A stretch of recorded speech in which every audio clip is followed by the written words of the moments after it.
आदमी ने अपने पिता द्वारा छोड़ा गया एक डिब्बा खोला। उसने सोचा कि शायद उसे करोड़ों की संपत्ति मिलेगी, लेकिन अंदर उसे बर्फ से बनी एक पेंगुइन की मूर्ति मिली। वह सोच रहा था कि अब वह अपनी शानदार जिंदगी शुरू करेगा, लेकिन उसे क्या मिला? सिर्फ एक ठंडी मूर्ति। निराश होकर उसने मूर्ति को एक कोने में रख दिया। फिर कुछ अजीब हुआ, वह बर्फ की पेंगुइन चलने लगी। कमरे में एक अजीब आवाज आने लगी। आदमी ने मुड़कर देखा कि मूर्ति गायब थी। बायक हैरान होकर उसने पीछे देखा। सीधा वह मूर्ति वास्तव में एक जीवित पेंगुइन थी। वह अभी भी इसे मानने में असमर्थ था।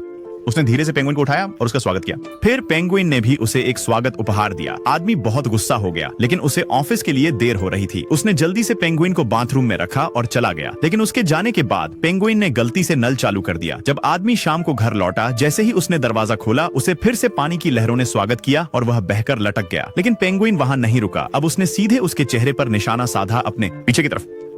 आदमी ने सोचा कि अब बहुत हो गया, मैं पशु नियंत्रण को बुलाऊंगा, लेकिन उन्होंने कहा यह हमारे विभाग के अंतर्गत नहीं आता। वह बहुत परेशान हो गया, लेकिन जब उसने उस प्यारे पेंगुइन को देखा तो उसका गुस्सा पिघल गया और उसने उसके लिए ऑनलाइन पेंगुइन रेसिपी ऑर्डर करना शुरू कर दिया।